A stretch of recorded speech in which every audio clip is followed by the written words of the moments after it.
try to get stuff going today. First of all, glad to see everybody here. This is fantastic.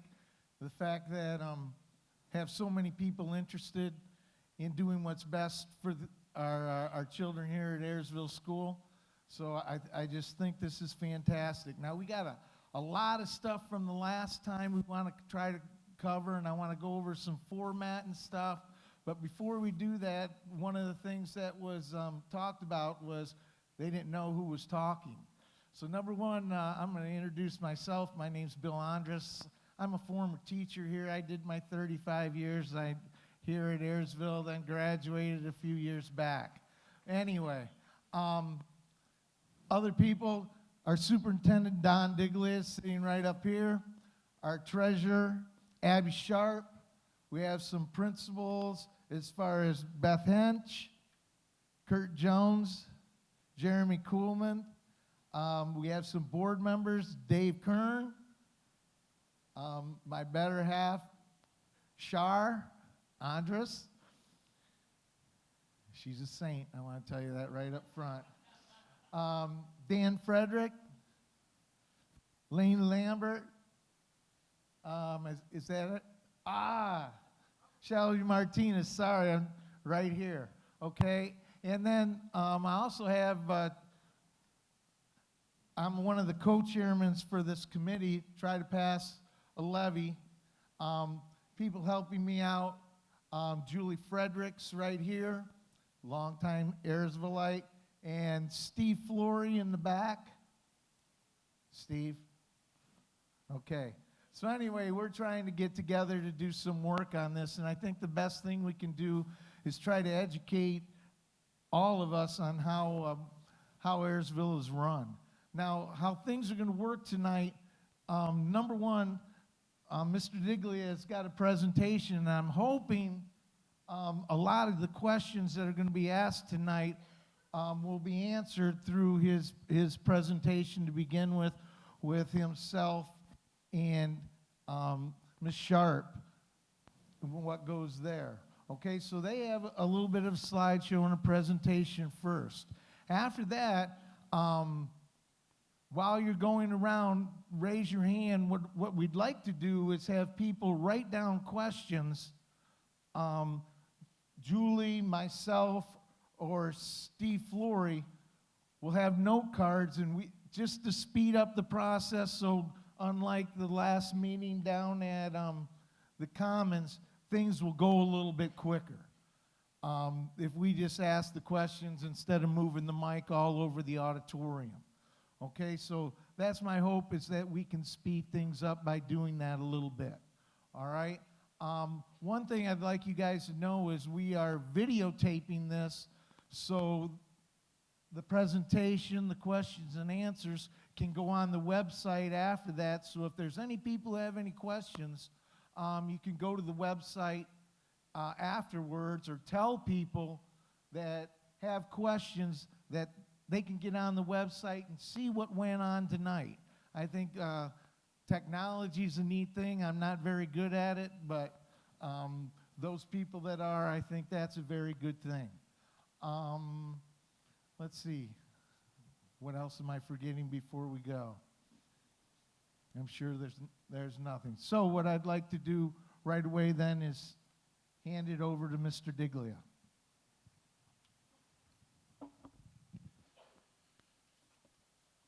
Thank you, Bill, and thank all of you for coming. I would also like to put out a thank you to the Levy Committee. They've been doing a great job of fielding questions, getting them to us so that we can get those question answers and put online for you.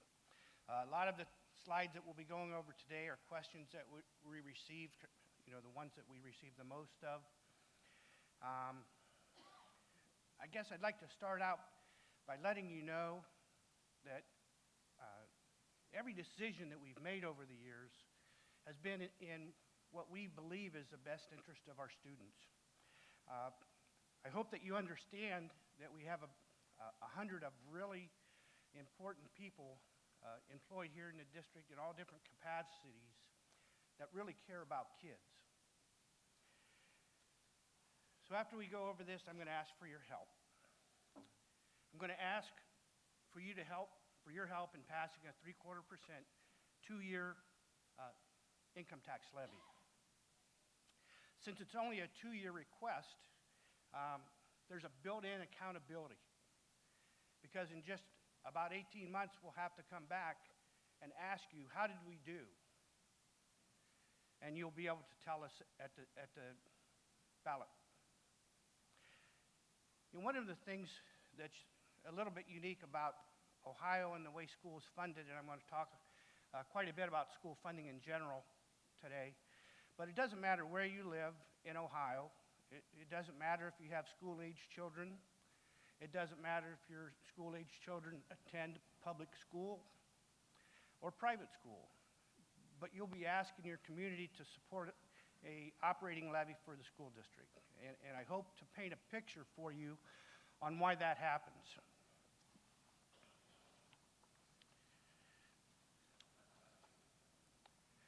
Obviously, one of the first questions that people ask is, how much is it going to cost me?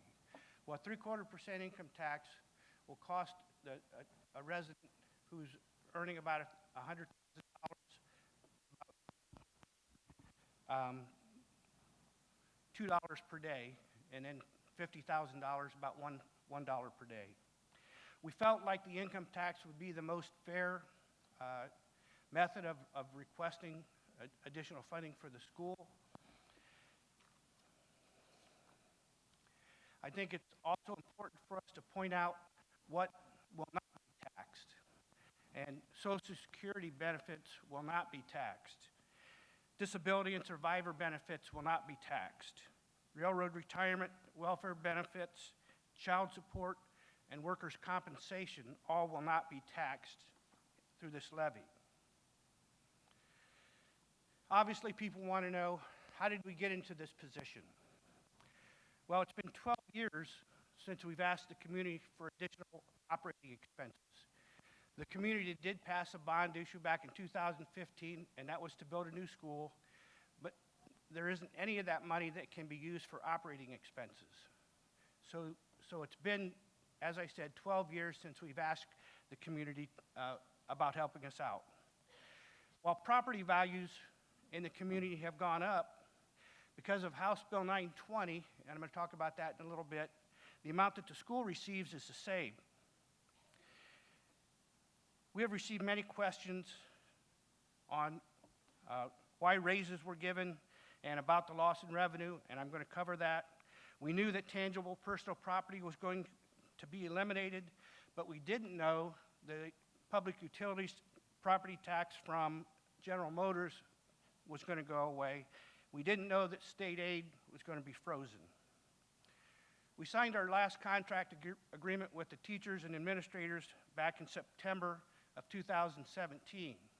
And it was in October of 2017 that we heard from General Motors that they were eliminating the public utility property tax. A little bit more about school funding in Ohio. In 1975, the Ohio Lottery System was formed, and it was designed to take the pressure off of local communities as far as school funding goes. The Ohio Constitution stated that those proceeds from the lottery could only go towards education, and that's what they've done. But the problem is that the legislators have taken money away in other places. So it's really turned into a wash. Money in, money out. And for 612 school districts in the state of Ohio, it's been a wash. In 2005, under House Bill 66, the taxes for tangible personal property were told they were going to go away, and they have been. Now, the state did aid in 2007, they went away. The state has helped in reimbursing for that for schools, but every year that's declining.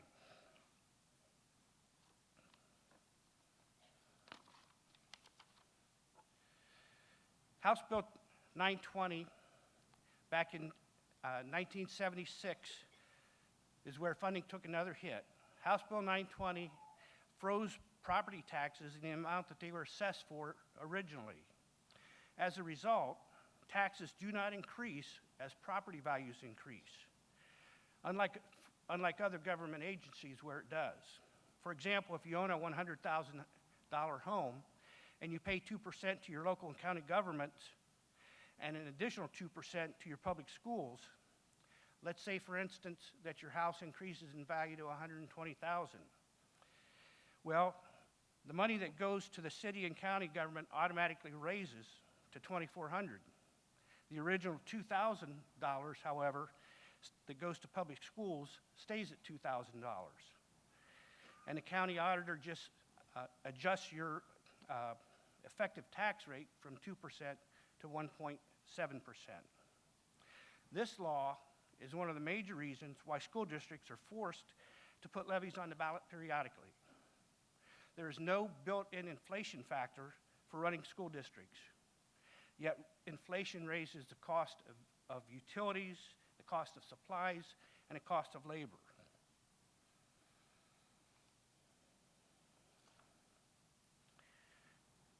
Some specific examples of how House Bill 920 affects the Ayersville Local School District.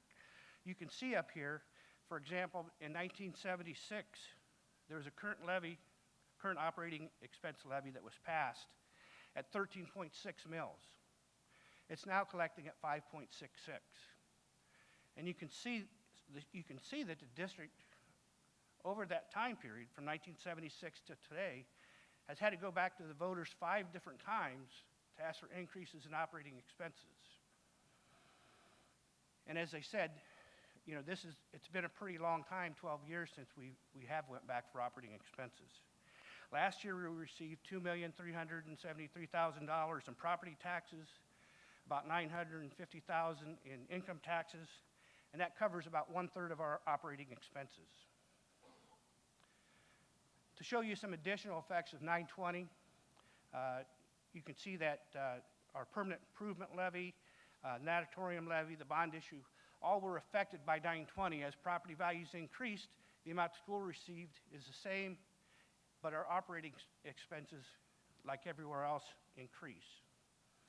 And then the bottom line there, you can see that the community has passed 50.58 operating mills, but is collecting at 31.90 mills. So you might ask yourself, what is a mill? Well, a mill is a property tax term and is how property taxes are computed. And 1 mill equals 1/1000. So 1 mill costs a property owner $1 for every $1,000 of taxable value of their home. The taxable value of your home is figured out at 35% of the market value on the property. So 100,000 times 35% times 1/1000 would be $35. 1 mill differs from one community to the next. Again, as you can see, in Ayersville, 1 mill raises $106,000. In Sonora, 1 mill raises $430,000. Probably the most significant loss to our local tax base was tangible personal property and public utilities personal property. Tangible personal property are taxes on businesses, including machinery, equipment, and inventory. And again, those have went away since in 2007, and our reimbursement is slowly going away on that. The public utilities property taxes are taxes received from local telephone, telegraph, electric, natural gas, pipelines, waterworks, those types of things. As you can see in this graph, in 2007, we were receiving the most amount of that tax base, and that was at $1,736,000. Now in 2019, it's bringing in over $1 million less than it was in 2007, down to $634,000. In our 5-year forecast, by 2024, that's down to $310, and eventually will completely go away.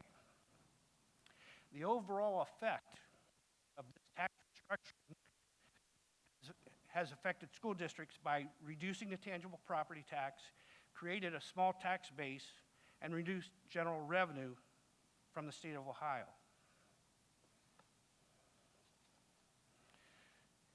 What about state aid? I briefly talked about that. We found out in July of 2019 that the state was freezing our state aid for 2021 at 2019 levels, and there was no advance notice of that.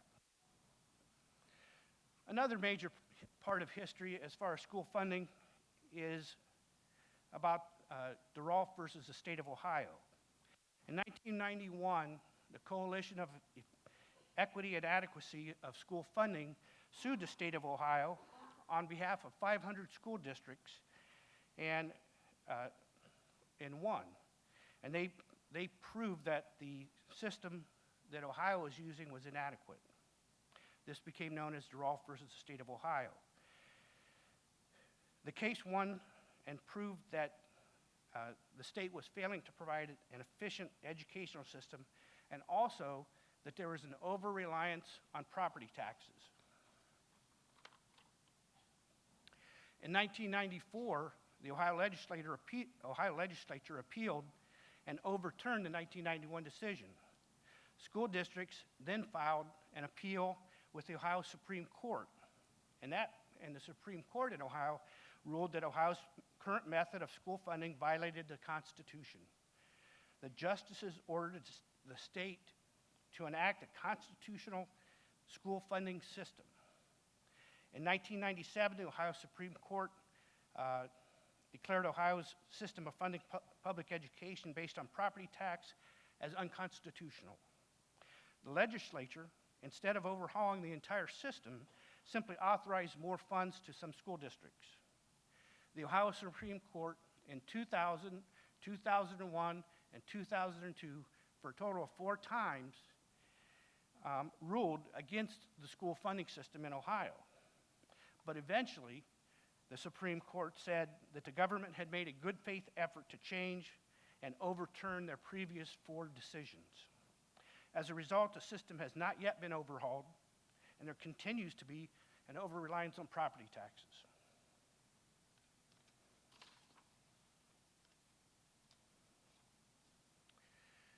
Another burden, I believe, on public schools is right around the corner.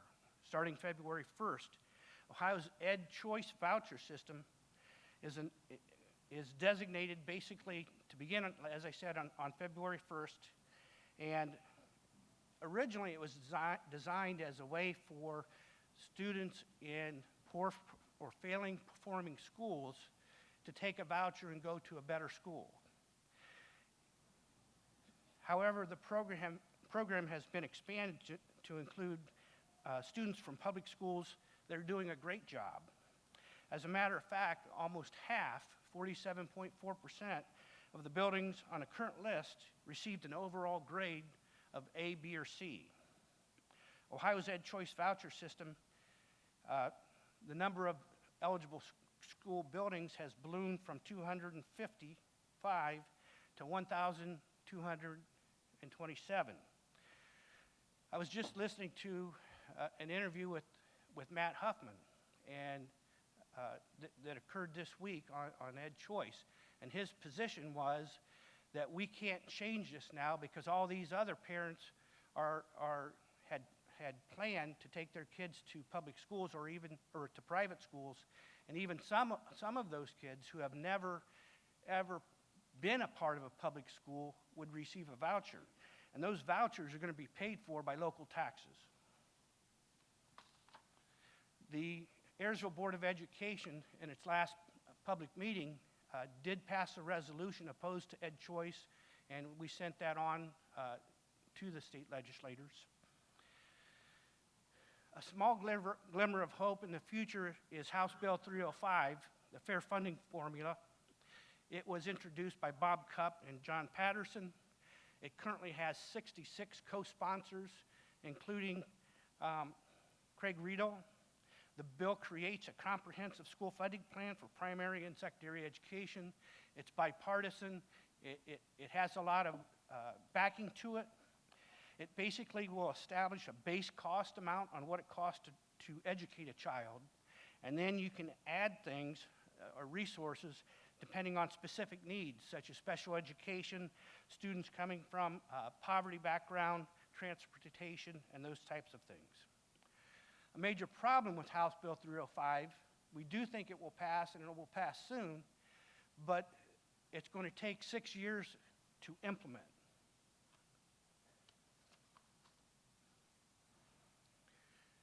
What has our school district done to reduce spending? Over the last 11-year period, we have reduced 10 teaching positions through attrition and one classified position. The reductions over the years, you can see in this slide. Another question that we received was, how was the solar field or solar array paid for? And the solar array is pretty simple. It didn't cost us anything and will not cost us anything except the land to put it on. We anticipate a savings in the first year of just under $14,000 by producing 85% of our electricity and locking in our price at 9 cents a kilowatt hour for the next 25 years. Again, at no cost to the district. The potential savings for over 30 years are huge. The life expectancy of the solar field is 40 years. Entrust is the name of the company that we partnered with, and they will provide all the maintenance for the field. They'll mow inside the fence, they'll mow around the solar panels. If a freak storm happened and solar panels were broken or destroyed, it would be their responsibility to come in and fix them.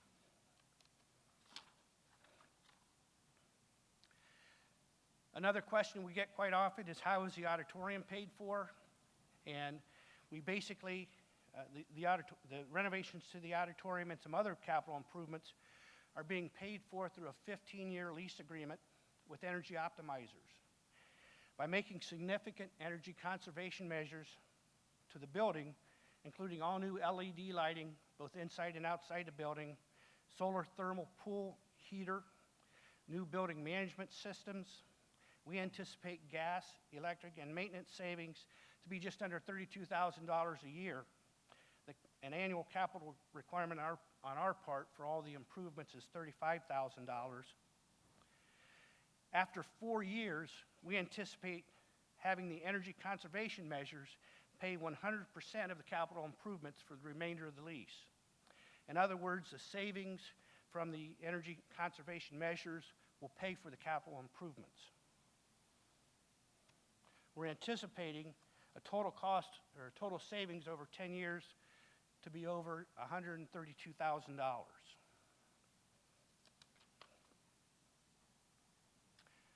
Another question we receive is, does the state funding pay for our 4 county teachers? The answer is no. State funding is provided to 4 county on a per student basis. 4 county uses the state funds to pay for programs, including salaries and benefits. At the end of the year, 4 county charges Ayersville for the remaining balance to the programs.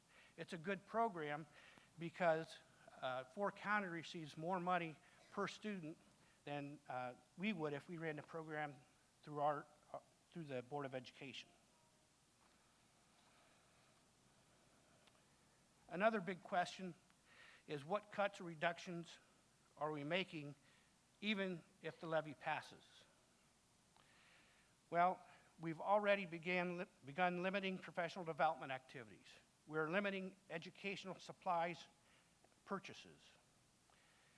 As of February 1, in just a couple weeks, we're changing one of the assistant treasurer position to a half-time position.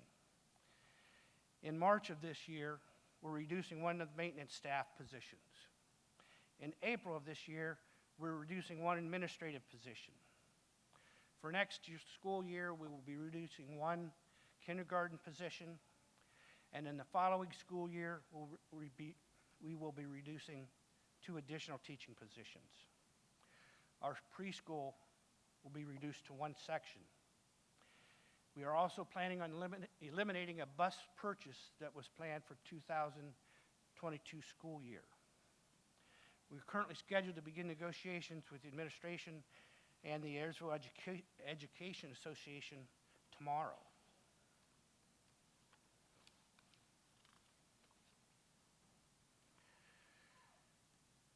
Unfortunately, if the levy would fail, and I really don't want to think about it, but the results would be devastating.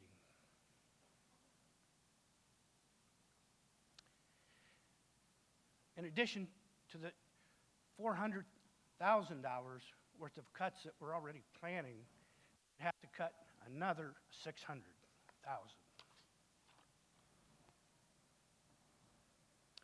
We get a question sometimes on how the cut list was created. It was created by looking at our Ohio school operating standards, graduation requirements, number of schools affected, but our goal remains the same, not to cut any teaching positions, but to make cuts with the passage of the levy through non-instructional areas and attrition.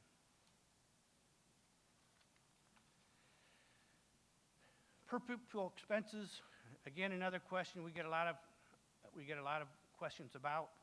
A couple things to keep in mind when you're looking at per pupil expenditures. When we put a new boiler system in, because we had the original system in our 1967 building, that raised the per pupil expenditure by $365 per student. When we resurfaced a track, which hadn't been resurfaced since 1997, it cost the district almost, or raised the district per pupil expenditure almost $240 a student. And here's what's, to me, crazy. We received a $50,000 donation and two additional $15,000 donations for a total of $80,000 to put in a shelter house for the elementary school and put pavement back to the stadium. And because that money came into the school as a donation but went out through our general fund, that raised the per pupil expenditure $100 a student. When we buy a bus, our per pupil expenditure goes up $120 a student. So in other words, every time we make a capital improvement using general fund dollars, our per pupil expenditures go up. At this point, we hope that we've made all the major capital improvements to the building and the district that we will have.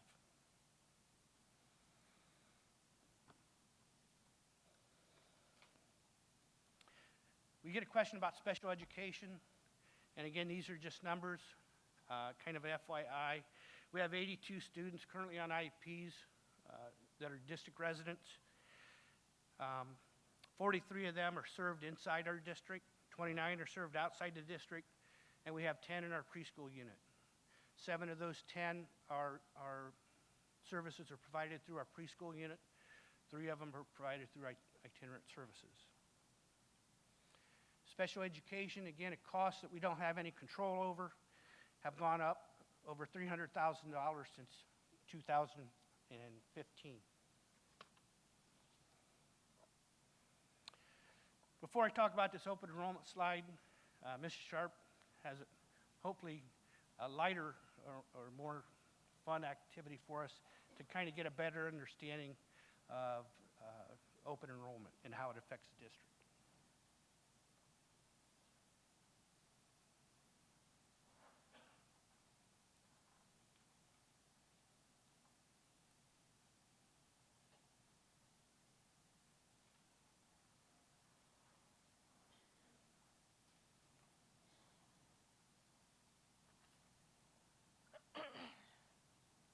Hi, everyone.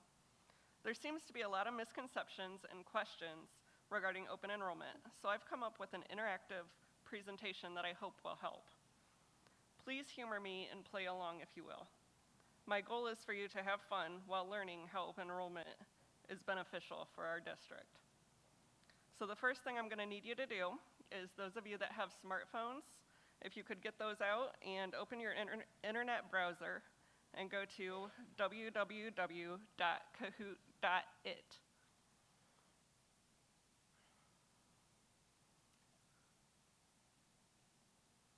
For those that do not have a smartphone, you can always help your neighbor choose the correct answer during the game.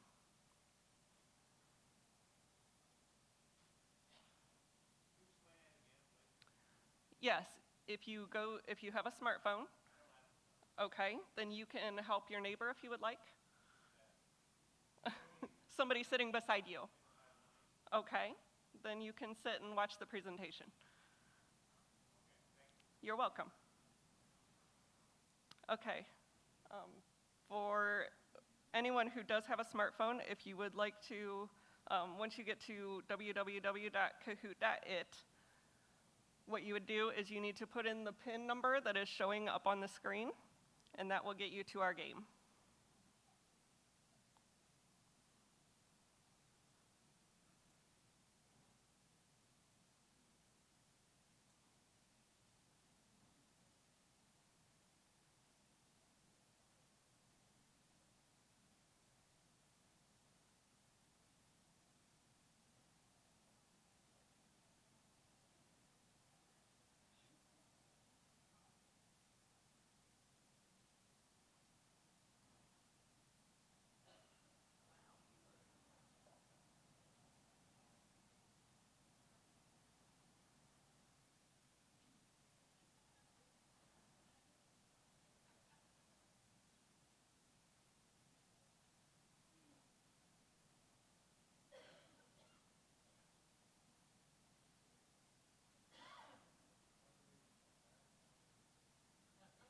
By the way, I don't know anything about this stuff either, so Butch, don't feel like you're the only one who doesn't know how to do this.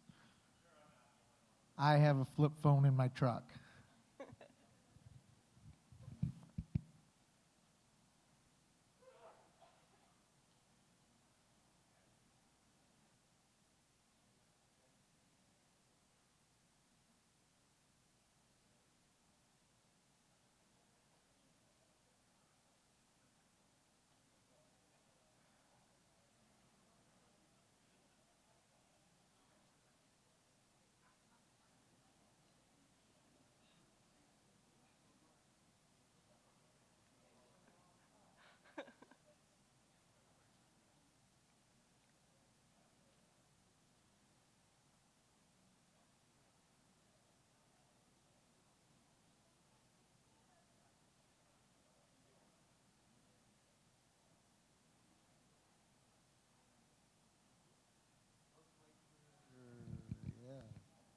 Looks like we might get to 50 players.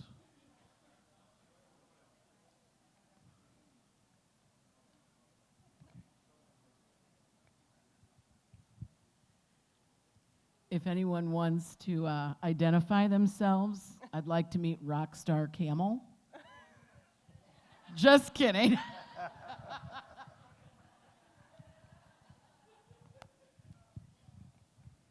Okay, I think we're going to go ahead and get started with our game. So how this works is once we get started, a question will pop up on the screen. You will select the answer that is the color, or you will select the color that is associated with the answer that you feel is correct. Let's get started.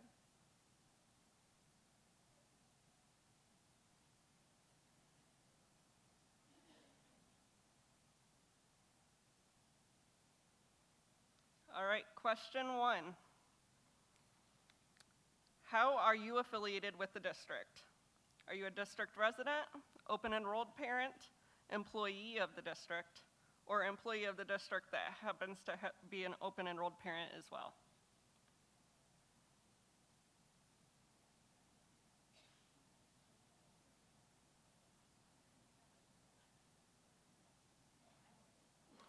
Okay, it looks like we have a pretty good mix. A lot of district residents here that are playing the game.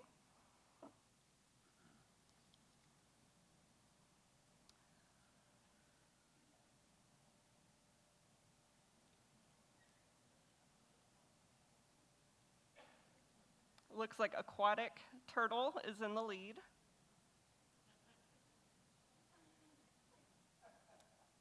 Question 2. There are 3 people in a car. It costs $20 to go from point A to point B. Does the cost for gas go up if you add one more person? Yes or no?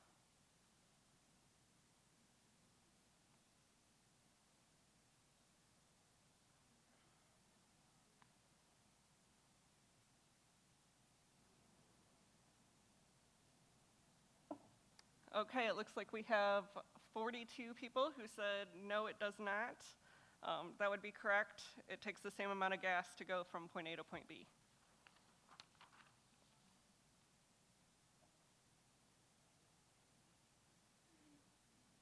Nimble Pelican is now in the lead.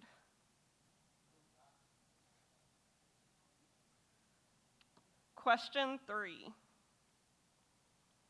What is the cost per person for the trip if it's only the original 3 people in the car? Is it $10, $5, $6.67, or math is foreign to me?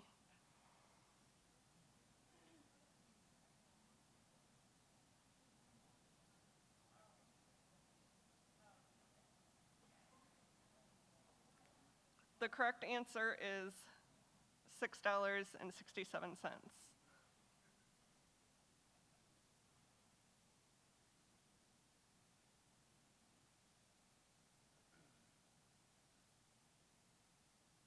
Nimble Pelican is still in the lead. Question 4. If there are 4 people in the car, what is the cost per person for the trip? Answers, math is still not my subject. $20, $6.67, or $5?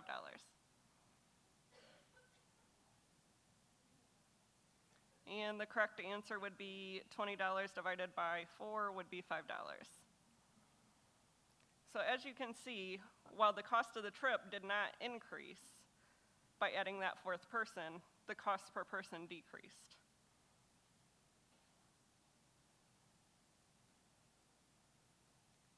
Nimble Pelican, you're still in the lead. Question 5.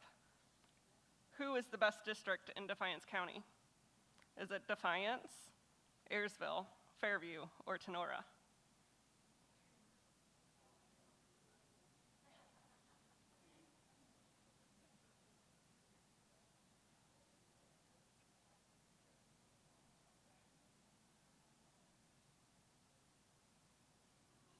Okay, we have 40 people who said Ayersville. I won't address the rest of you. Nimble Pelican, you're still in the lead. That means you must have got that answer right. Question 6. If a teacher's salary and benefits equals $75,000 and a student is added to the class, does the amount increase? Yes or no?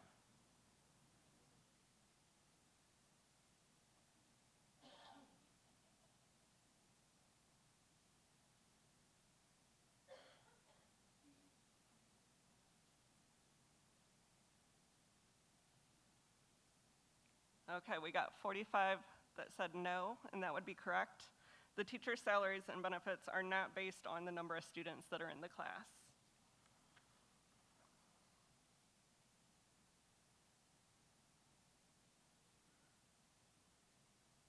Question 7.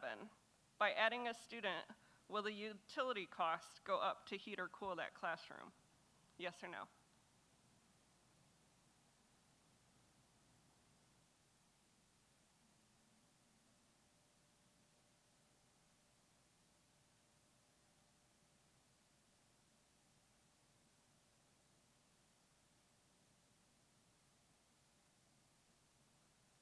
That's correct. The answer would be no. The utility costs would not increase.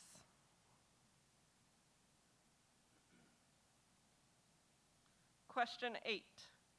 By adding that student, will the cost of supplies increase? Yes or no?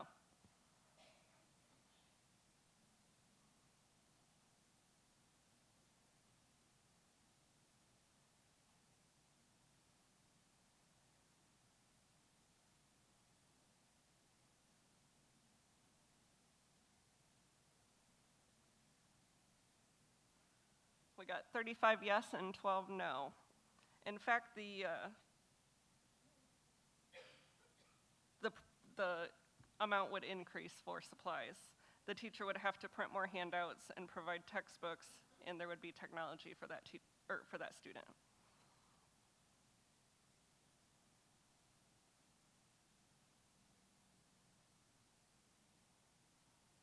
Question 9, if there are 15 students in the class, this is where it gets more difficult, what is the expenditure per pupil? We're gonna use the 75,000 from earlier to come up with this answer. So is it 5,000? Are we still doing math? 25,000 or 1,000?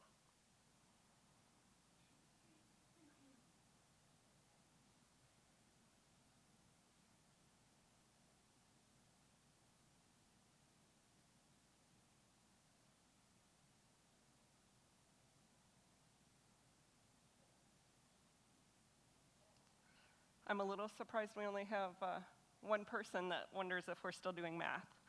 But the correct answer is 5,000.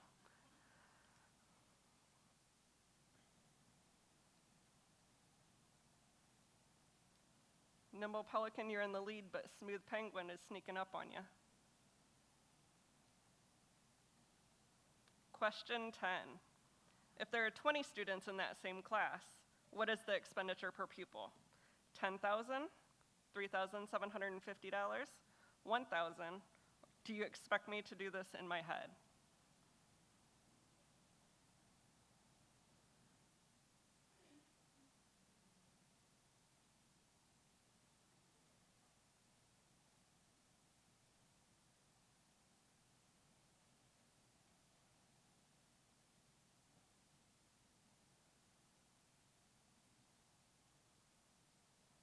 All right, we lost somebody else that didn't want to do math. We had 39 that said that the expenditure per pupil then would be $3,750. So as you can see, as with the car scenario earlier, while the expenditures do not increase that much, the expenditure per pupil decreases because we have more students to divide those expenses among. What does increase is our revenue, because we receive $6,000 for each of those students from the state. One last question for you.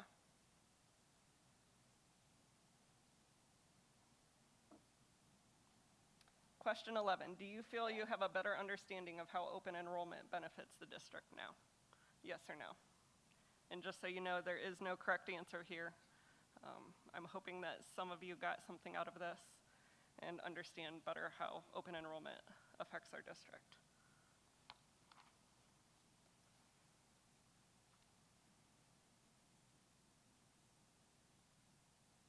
So 35 said yes, and we have 13 that did not. So now let's see who won.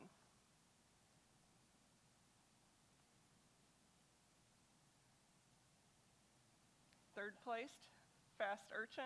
Second place, oh, Nimble Penguin. And first place is Mystery Go. We got a hand up back there, congratulations. Now I'm gonna turn it back over to Mr. Diglia, thank you.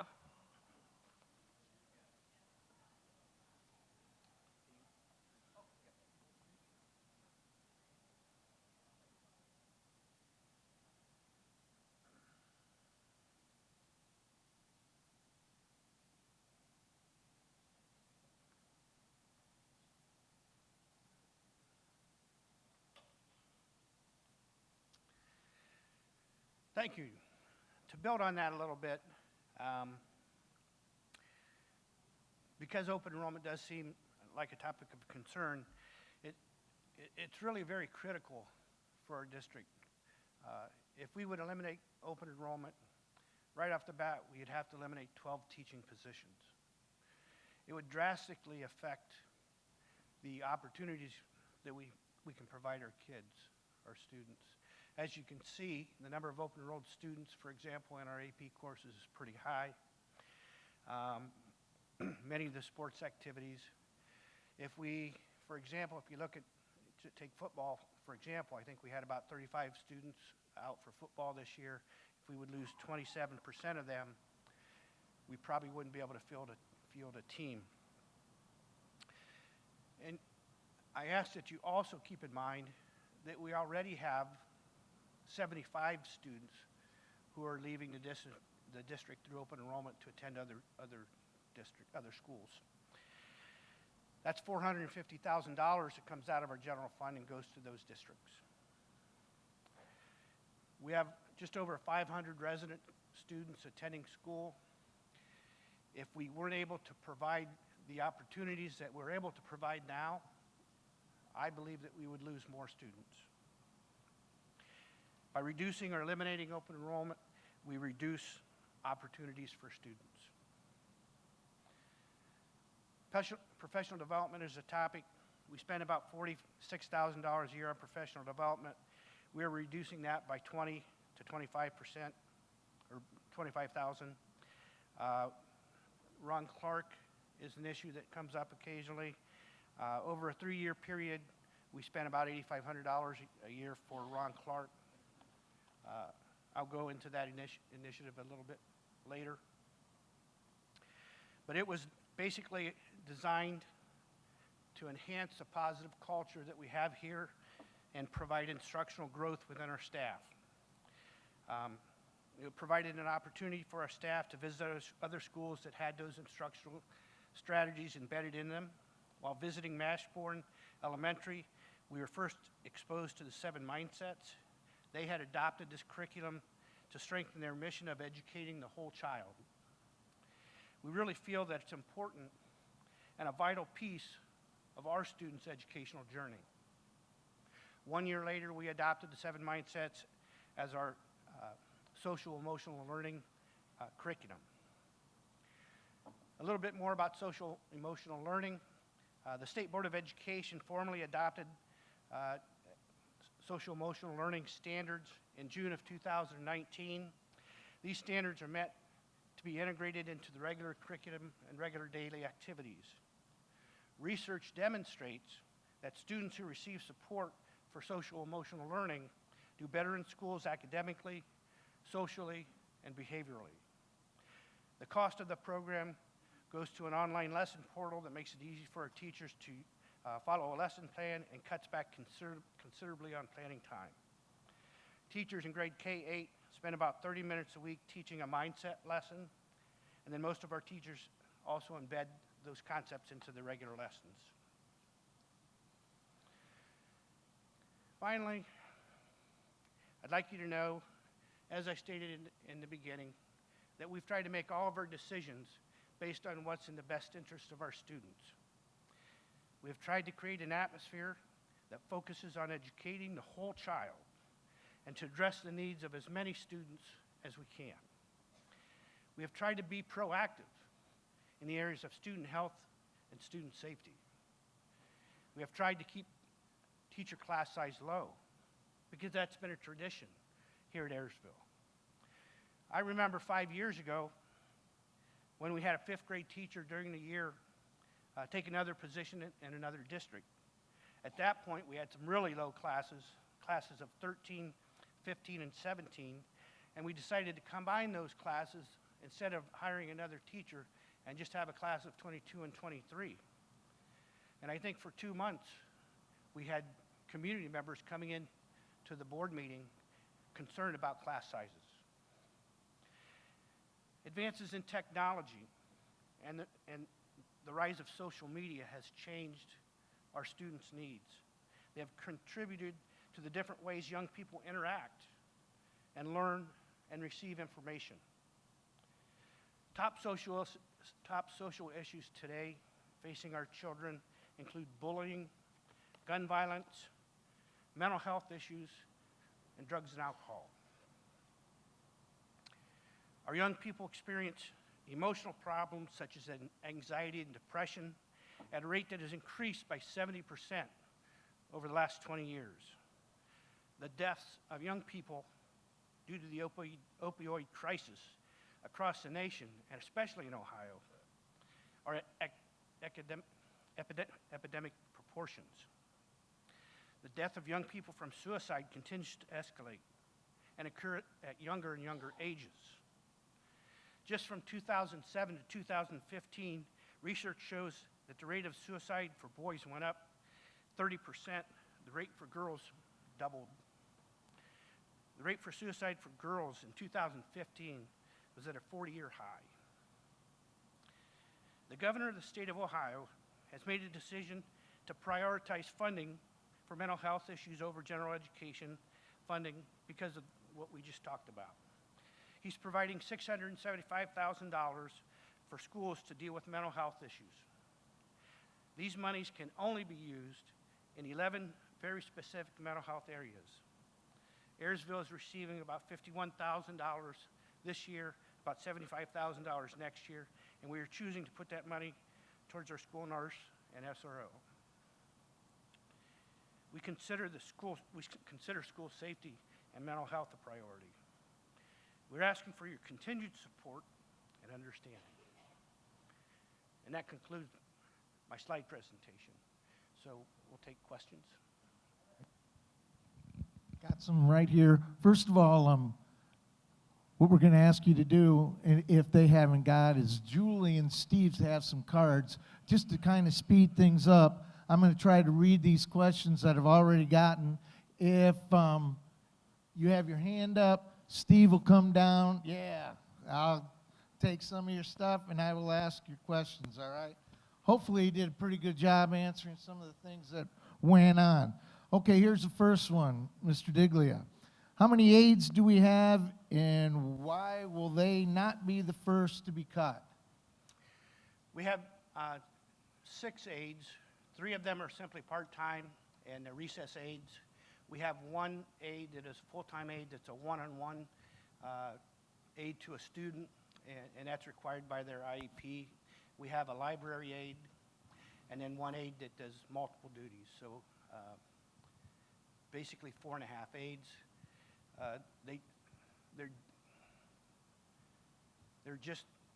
They're needed for what we're trying to do with kids. And again, I point out the safety aspect of it. We have over 200 kids at one time out on recess, and we try to keep that ratio of aide to student at about 50 to 1.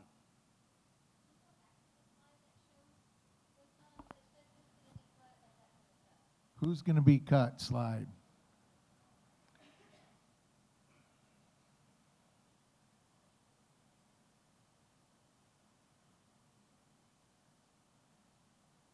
And once again, these are all possible additional cuts. Can that be part of it? The answer to that is true. It can be.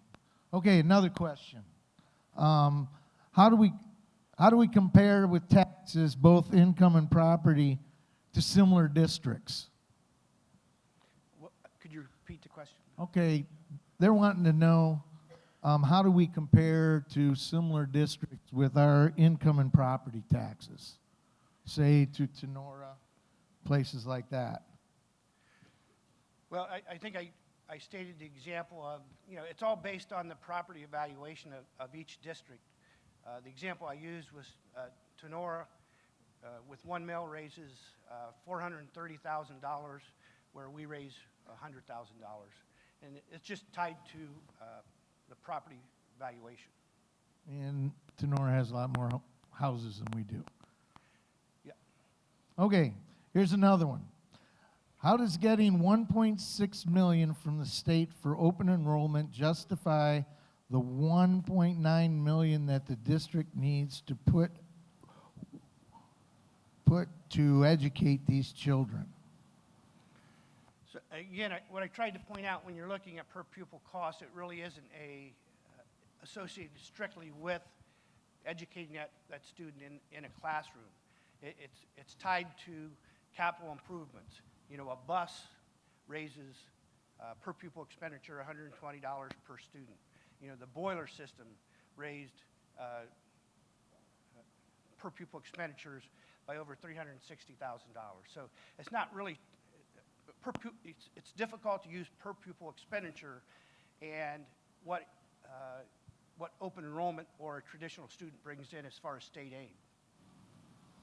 Okay, so basically you're saying without our improvements, the price will go down per student if we keep making capital improvements like we have.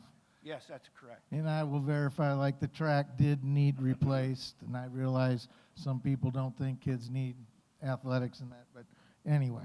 Okay, here's another one. Who pays $7,096 over and above the $6,020 from the state for open enrollment?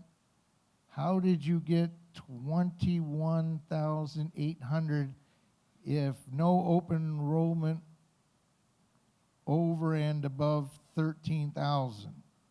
Okay, I'm not quite getting exactly what. I think the question is, in one of our slides that we have online, it says without open enrollment students, our per pupil expenditure, because of capital improvements, would go from 13,000 to 21,000 per student, simply because you're eliminating that basically 273 students from that formula. Okay.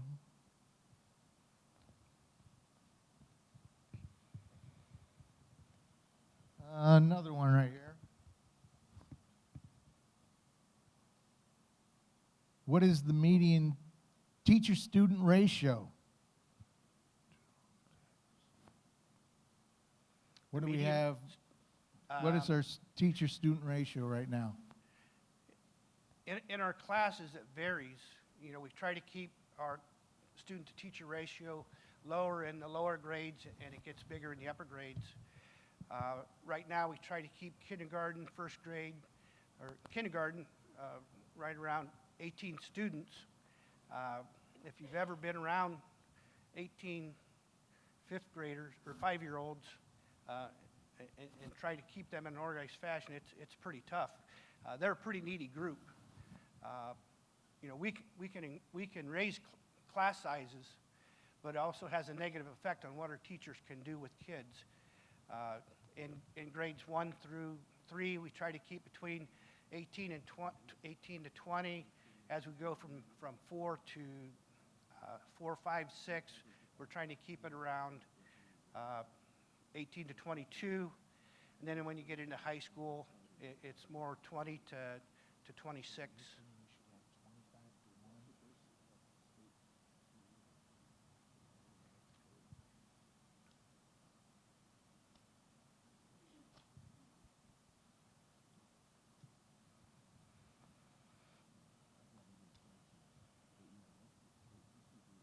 Okay, we're saying that the state is saying we should be 25 to 1 median per classroom. Whew.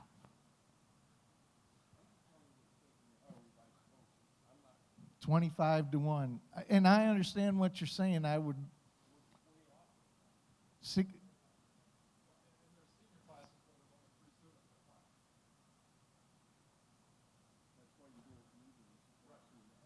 Correct. And then you can get in some phys ed classes where I had 40, right? Now that's okay with the high school kids, but you try to do that with the first graders. That would be an interesting endeavor. I don't know if you guys have dealt with first graders before, but interesting. Let's keep going here. Keep that, yeah. Okay. How many open enrollment do we have? We have 273 open enrolled students currently, and I'm thinking about 520 resident students. And again, we have 75 resident students that are leaving the Ayersville district and going to other districts. Okay, you stated that we get $6,000 per student from the state. What does it cost to educate a student? Well, and I think we've talked about that. If you're looking at just the educational cost in the classroom, it will vary by the number of students that are in that classroom. Our per pupil expenditure is higher the last couple of years because we've put together a lot of capital improvement projects.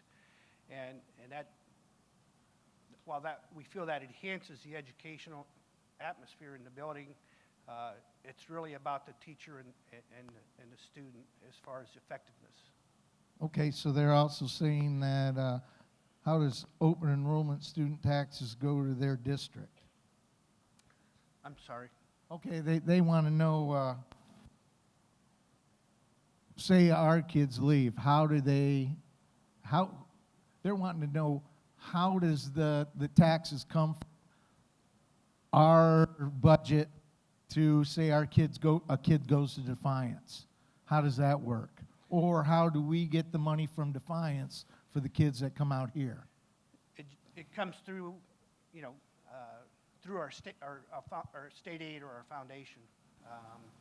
If we have a student leaving the district, $6,000, part of which is state aid, part of which is local taxes, will go to follow that student, and vice versa. Student living in Defiance, that state aid and the local property taxes will include to come directly from the school district. Okay, somebody mentions that the slides do not match most current Facebook posting. Added was principal, however, didn't one resign recently effective this spring? So I think the answer to that is yes, one of them is leaving, right? Yes, that is correct. April 1st. Which means we're saving money there. Okay. What defines special ed teacher will be eliminated? What special ed teacher will be eliminated? They would like to know. I can't really address individual positions like that. We just have to look at where our needs are and spread it out. Okay, they said, It would basically come down to a seniority factor. And a teacher who's teaching special education is very often licensed in other areas, so they could move or bump into another position, possibly. correct. Okay, it says only $8,500 was spent on Ron Clark. With all the staff that went and stayed overnight, and food, hotel, and plane fare, they want to know where did the rest of the money come from? It was $8,500 per year. We did have an additional $10,000 in donations from community organizations. Okay, here's somebody else wants to know how much does sports cost, and why are there no cuts in sports? I don't agree with cutting VOAG since it is very educational. As part of the reduction, if the levy would fail, there would be a pay to participate fee for all extracurricular activities, athletic and the fine arts. We will be talking about some supplementals during negotiations, but Okay. Yeah, definitely sports does not pay for itself for the most part, but on the other side of things, you get so much out of it. As far as, I can name how many kids around here got a bang out of that. Okay. It really is an important part of the educating the whole child, which we've been talking about. It's critical in teaching teamwork skills, personal dedication. I think anybody that's participated, whether it be athletically or in the performing arts, has grown as a part of that. They're able to work with that teacher or coach or advisor for 2 to 3 hours a day on top of their in-class work, and kids grow. I agree. I taught and coached here for 35 years because of athletics. So, anyway, not saying that's good or bad or anywhere. The land that has the solar field was purchased for sports. How much did the land cost, and why did we not have sports field on that? Why do we not have sports fields on that land? Well, obviously, right now, our primary concern is passing the levy. Without passing the levy, when we're talking when we're talking about the fact that athletic programs could be cut, it would just be, I think, not wise at this point. I can't look at our teaching staff and look at people who could lose their job and worry about spending time creating a ball field. Okay. Through the handout given and the presentation, there's a discrepancy as to how much needs to be cut. Is it 300,000 or 400,000? Well, we've actually exceeded what we had anticipated at this point in reductions. But again, we don't know what the future brings. We don't know if state funding will come back or will receive any increases. We don't know if we'll have any other surprises. It's very difficult to plan a forecast when you have new biennium budget every 2 years.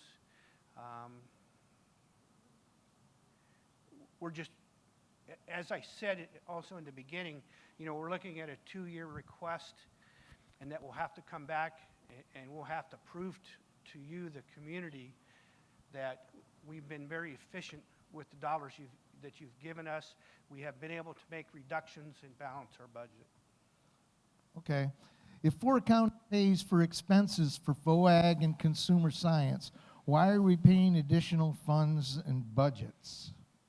Because the amount that the state provides to Fort County is not sufficient to cover all the operational costs, including salaries and benefits.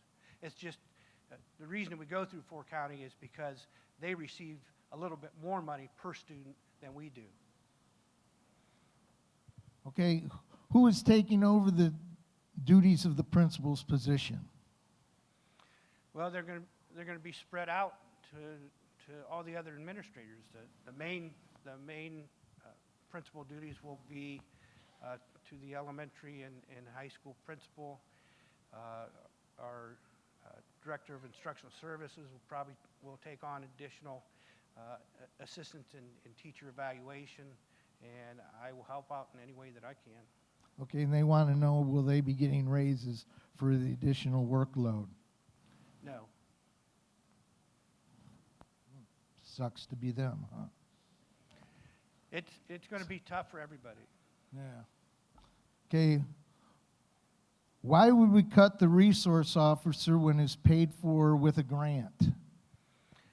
It's only partially paid for through the grant. We still have to make a contribution to the cost of the school resource officer. You're not putting out the right information, though. And the information that was just sent out today on the frequently asked questions says that he's paid through a grant. Now you're saying something different. You're not putting out the correct information at the same time. You keep changing it.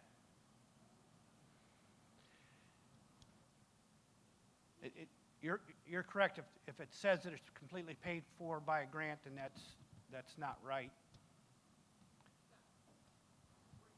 But I think it's better that we step up than something happen. I'm not saying that it's not a good thing. But Right. up there they say they're going to cancel it, but in here they're saying it's paid through a grant. If it's paid through a grant, why would we cancel it? It's not taxpayer money. But that's not what the information they just put out today says. Okay. The information isn't being put out correct. I think maybe where the confusion lies is we're using the wellness grant that the governor has allocated to us to go towards that. It's not going to, even that will not, it's $51,000 that we're putting towards the SRO and the school nurse. That's not going to pay either of their salaries and benefits, or completely pay for both of them. No, it's 11 different areas that can go to. As far as, from what I heard, those can go to 11 different areas. Okay, here's one. What options are available for open enrollment? All surrounding, all state, or none? I guess you want to know where you can go as far as to open enroll. 273. Each one of those, there's a shortfall of over $7,000 in tax funds that comes from local taxpayers from what I can get out of the state. So we're paying $7,000 for each student to come in because their parents live in a different district and they're not paying our taxes. That's a very heavy burden for the tax base, and it is something that, it's not like putting one or two people in a car. You're talking 270 that you're bringing in here that are not, That are also bringing in state's only bringing in 6,000, and you say it costs, 1.6 million. Oh, 13,000. no, but did you understand the fact that he also said that it's 13,000 now because we've made so many capital improvements, and every time we do a capital improvement, so if we don't do a capital improvement, next time maybe it's $10,000. Okay, so there's three. So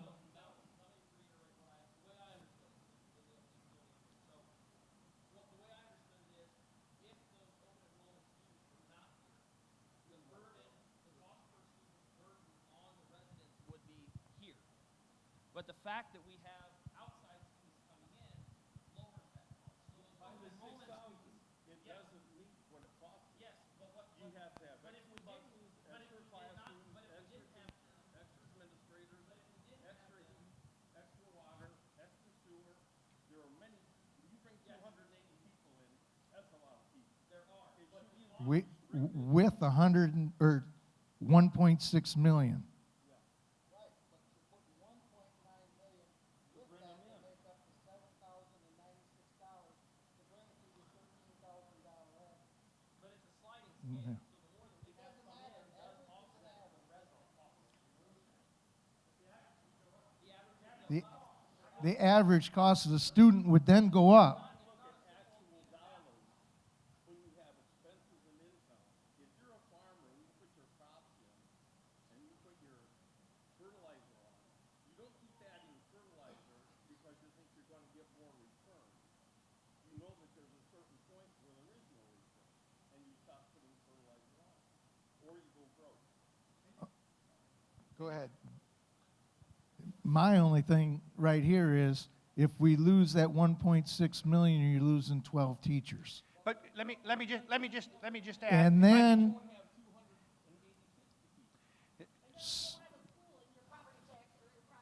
then your property, then we're going to have to pay more.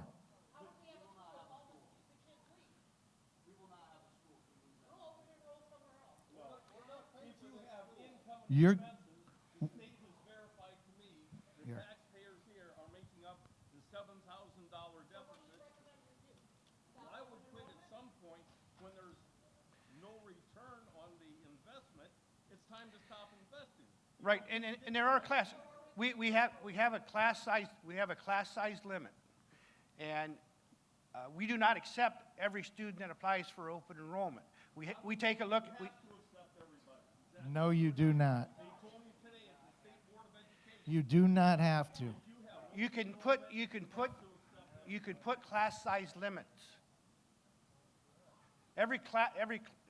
We put a limit on every class size, and you're allowed to do that. I'm talking student to teacher ratio I am. because we're under that.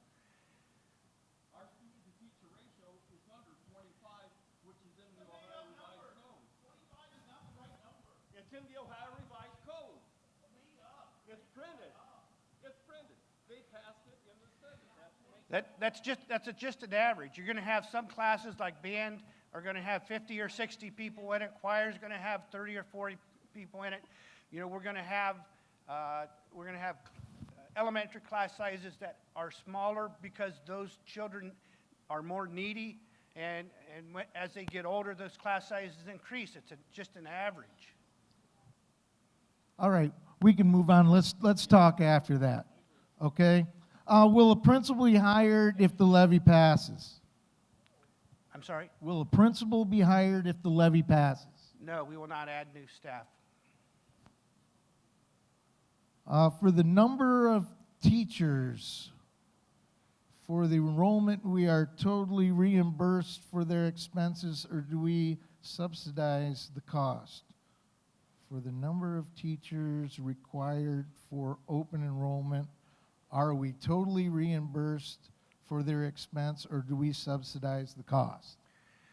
There's open Again, it goes back to, you know, class size. If we have 16 students in a class, if we add 4 open enrollment students in there, now we've added, you know, $24,000 to our budget.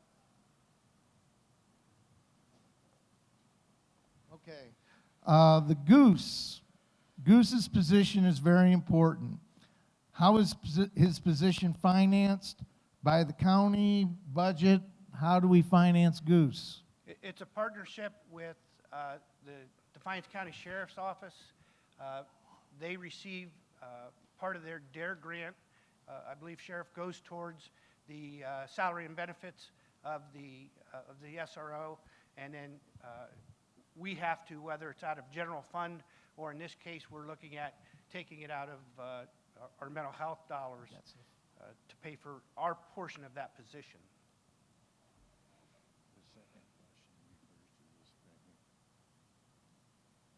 Okay. In the Crescent News, Monday, January 13th, meeting on expense and cost outlines the Crescent newspaper article annual cost. What is the annual? Okay, staff bargaining unit input. Okay, we have Dennis. Dennis, are you still here? Hey, Dennis. Okay, thanks. What's your input on staff bargaining unit? Yeah, we are going to be bargaining soon. As far as, like, I guess us asking for anything else, we're looking to keep things the same, you know, with what's going on. We're not any increase or anything like that. If that's what if that's what you mean, like increases or anything, yeah, no, we're just looking. Obviously, we're just getting started, so. But I guess that's what we're looking at. No increase on that, and just keep it the same. They're looking at a freeze.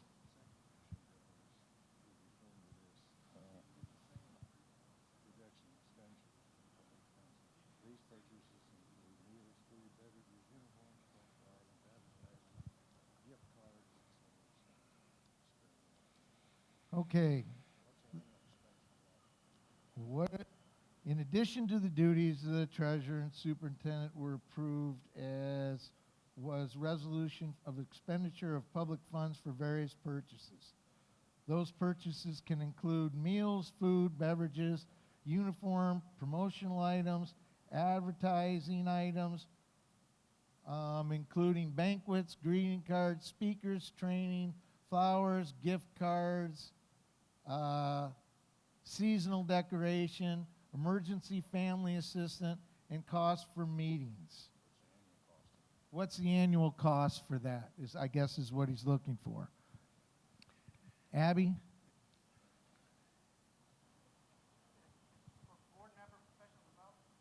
No, I don't think that was for.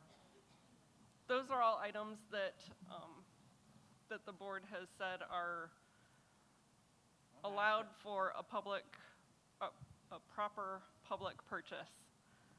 But that doesn't mean that that's what we're spending the money on. I would have to look up to see what we have spent in the past. You have no idea what the annual cost of all that extra stuff is? Not right offhand. And plus, they don't do it all the time. No, I'm not going to make a guess.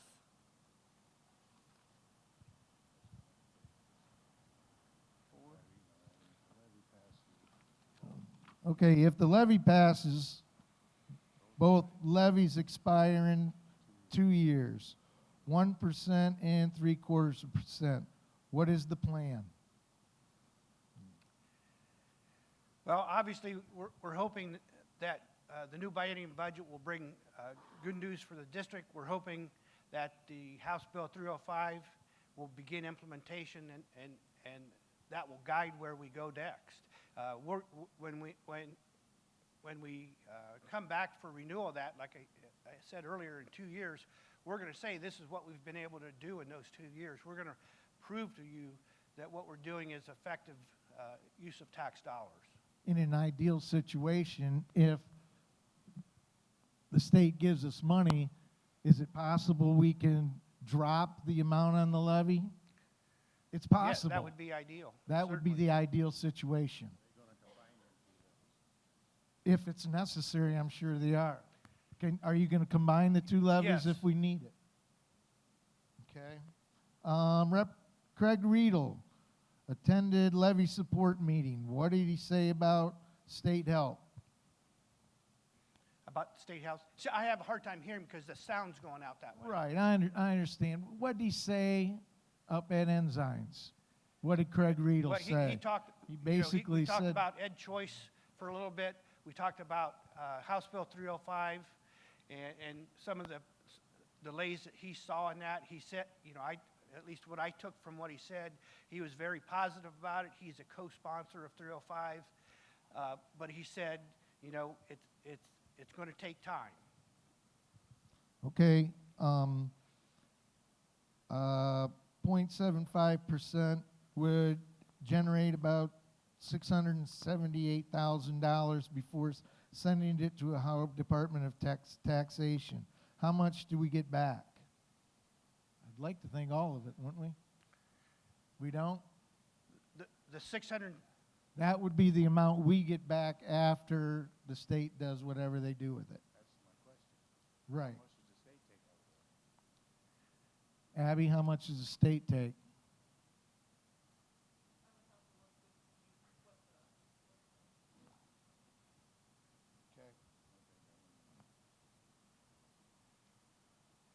While we're waiting on that one, I got a comment. Open enrollment is good. All schools have it. It gives them more money.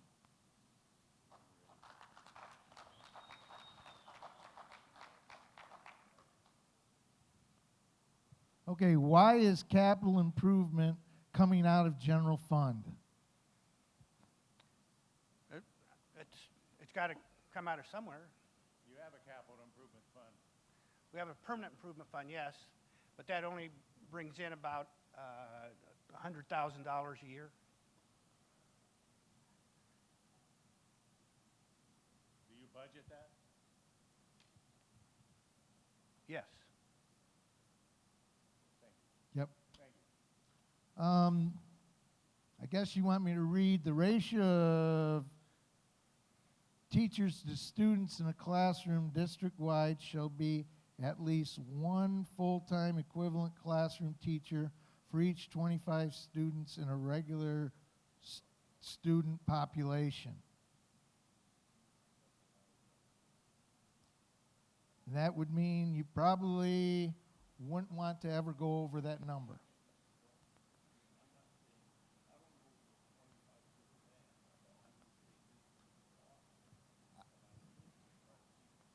Okay, 16 is my understanding.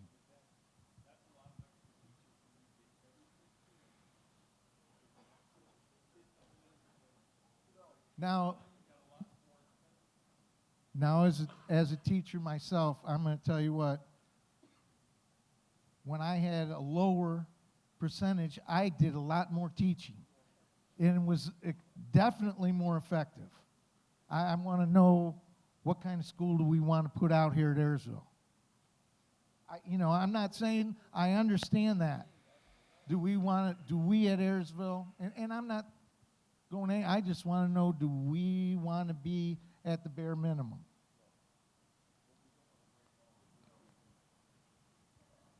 Yes. My son is in the second grade class right now. They have a very low amount of students.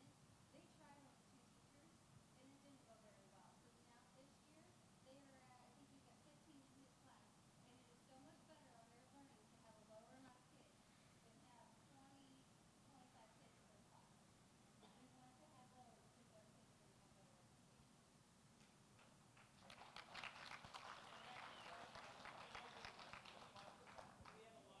Okay, let's keep going here. We got a few more.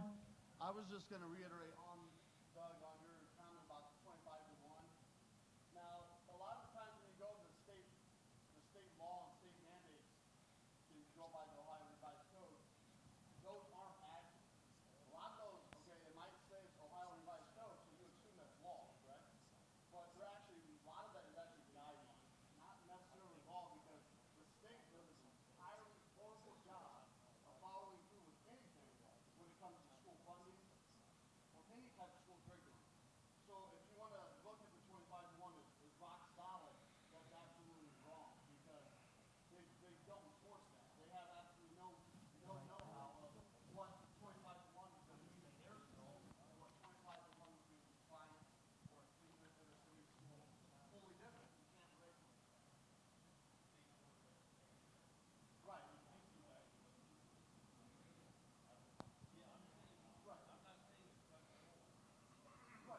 Okay, I understand what you're saying.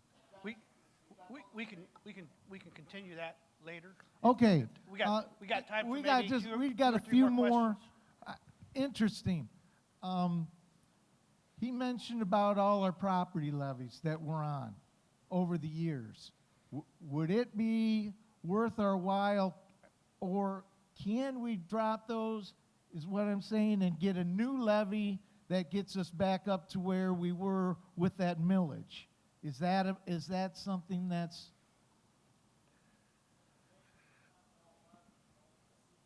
Correct, and that's the school. Now, the rest of the government, the county, the state, they're taking part of what we initially passed. I guess that's where he's coming from. Part of what's difficult, several of those levies that we had up there are permanent levies and not voted on every year. We have the permanent improvement levy, we have the natatorium levy, we have the income tax levy. Am I forgetting? So we've got 3 levies that are occurring at different times. So that, and they can only go for 5 years, or we only have passed them for 5 years at a time.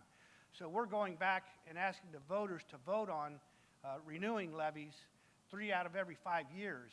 And there becomes a point, and I'm sure you're all aware of it, that voters receive levy fatigue from voting on the same thing over and over again. So that's the idea behind making this income tax a 2-year request, so that it does fall in line with our current income tax, and we would just be going back to the voters one time instead of adding another time. Instead of going to the voters 3 times every 5 years, we would be going back to the voters 4 times every 5 years.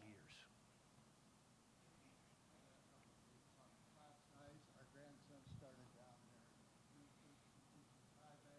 He had 30 students in his class. He says, I got a teacher class, course over, they graduate 707 students. Correct. Got 30 in his class. I don't know what they try to rate right here. I'm sure the PPD has a lot to do. Now, another thing, revenue, there was a question asked about, treasurer's got a report in the Crescent News on the back page of every school in the county. So if you want to look at where we are, we're on one of the top. Ayersville, that is correct. Thank you, teachers. All right. I see we got a lot of people coming out. Did you have anything else? A lot of people are starting to leave.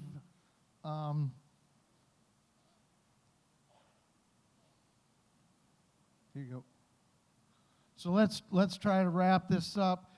I do have some people that do want to speak also, but here's one. Why does it always say possible cuts? Why can't we be transparent in our direction? Well, it's because things can change. We've had some people leave the district, so we've been able to make some reductions in places that we hadn't necessarily planned on making them. So, we're pretty clear on the reductions that are going to occur with the passage of the levy. The problem where we don't know exactly is the areas that we might have to cut if the levy doesn't pass. We have a list of possible areas. We're going to look at our operating standards. We're going to look at our graduation requirements. We're going to look at how many students are affected by that decision. Okay, and it will vary. Okay. What? No, because Toledo Edison won't come down here and hook it up. Does it take a rocket scientist to figure out why they're dragging their feet? Yeah, well, they've tried. I remember back because of wrestling one time they were going to try to do it, and I happened to be here, and Edison canceled on them. You know what I'm saying? Yep, I totally agree.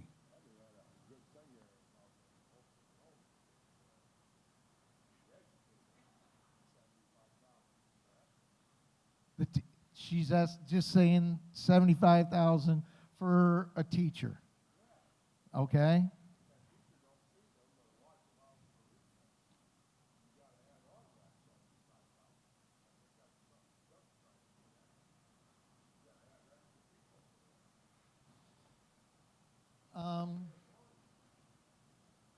And without those people, we lose employees. Correct, Dave?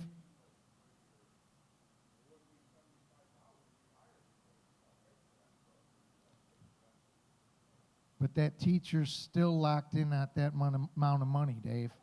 Correct. Right.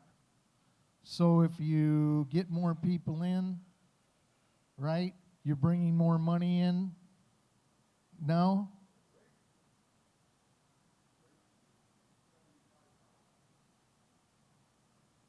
No, you don't.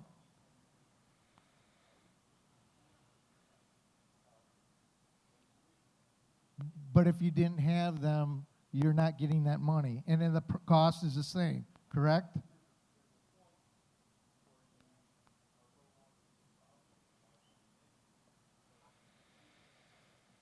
Okay, here's the thing. There's two ways we're going to try to finish up. I have some people that still want to talk yet. If you do have questions, stay after, or you can write them down. If you want stuff put back, write to you, whether it be online, whether it be a phone call. The questions will be answered. They'll get them back to you. They'll be put online to answer the rest of these questions. Okay.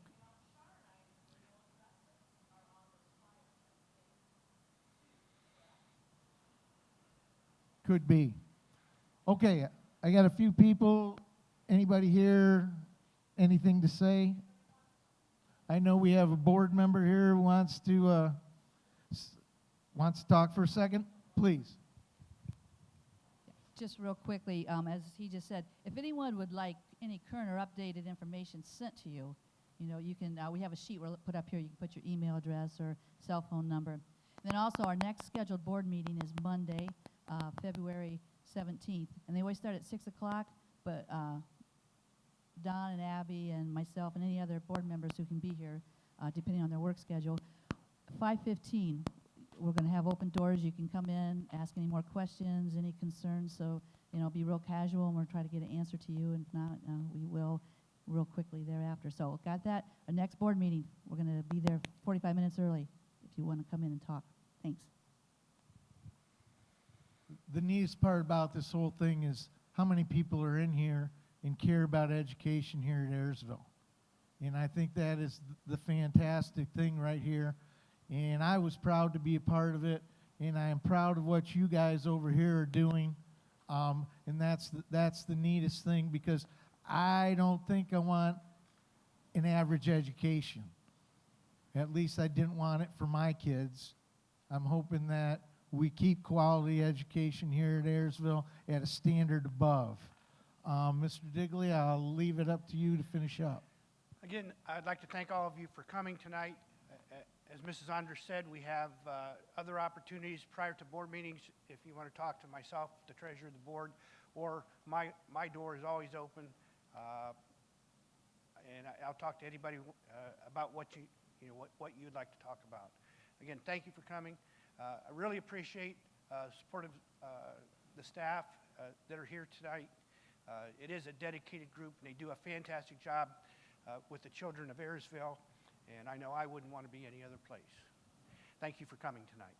Okay, once again, if you have any other questions, and if you want to pick up a sign, the signs were bought by the levy committee. If you would like one, not the school, the levy committee purchased signs. If you'd like one on the way out, please do. Thank you very much. Julie's got something? If anybody wants to meet with Char or I, and you have more concerns, I want you to make sure that you come up, and you put your name and your email address.